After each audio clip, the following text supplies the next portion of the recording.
Bonjour, je suis Jean Galfionne, parrain de l'Institut Lyrique. L'Institut Lyrique, à Bordeaux, ce sont des femmes et des hommes, experts internationaux dans leur domaine, qui se mobilisent chaque jour pour vaincre les maladies du rythme cardiaque. Des chercheurs et des médecins qui travaillent au quotidien auprès des patients. Je vous emmène à leur rencontre.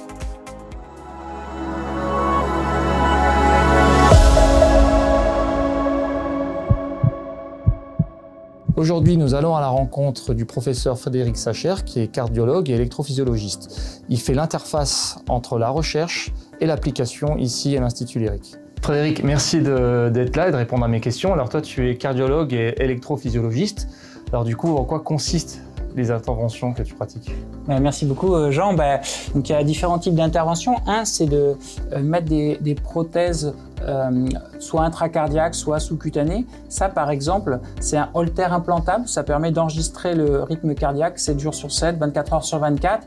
Et on a également d'autres systèmes qui sont des défibrillateurs. Le défibrillateur, c'est comme ce qu'on voit dans la rue finalement pour sauver les vies. Et ça, c'est la même chose, mais en beaucoup plus petit, qu'on peut implanter sous la peau du patient. C'est relié au cœur avec une sonde. Et donc, la machine voit, et s'il y a une fibrillation ventriculaire, la tornade électrique, la mort subite, et l'appareil va envoyer un choc. Et il y a d'autres aussi techniques qu'on utilise. Ce sont des sondes qu'on peut rentrer dans le cœur via le pli de laine, via des vaisseaux. On va monter dans le cœur pour aller repérer les zones malades. Et donc, une fois qu'on les a repérées avec ces électrodes-là, on va aller cautériser ces zones pour les détruire, pour qu'il n'y ait plus d'arythmie. Alors, une fois qu'on a subi une intervention, est-ce qu'on peut reprendre une vie normale? Alors, ça dépend des pathologies, bien sûr, il y a de tout, mais oui, en tout cas, reprendre de l'activité, ça certainement. Alors, il y a toujours un temps de repos après pour récupérer. Du coup, on entend souvent parler de la mort subite du sportif. Alors, qu'est-ce que c'est quelque chose qui est lié à la pratique du sport à haut niveau ou à haute intensité ou c'est une coïncidence? C'est une grande discussion, il y a beaucoup de recherches dessus, mais ce qu'il faut bien avoir en tête, c'est que de toute façon, le sport, c'est bon et que globalement, ça a beaucoup plus de bienfaits que de potentiels méfaits.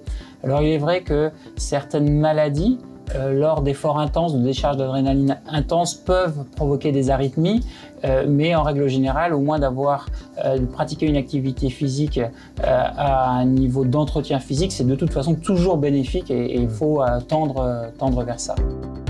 Alors d'après toi, quels sont les challenges pour améliorer la prise en charge du patient?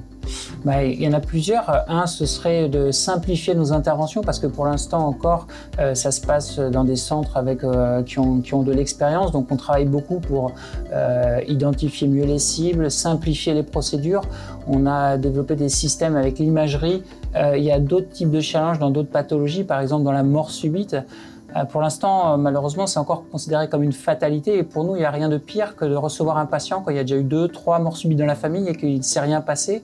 Alors qu'après la première, il faut aller plus loin, il faut faire le dépistage familial, il faut être sûr qu'il n'y ait pas des causes sous-jacentes qu'on peut anticiper pour mettre en place des mesures de prévention et pour plus que ça arrive. Donc ça, c'est vraiment des challenges hyper importants.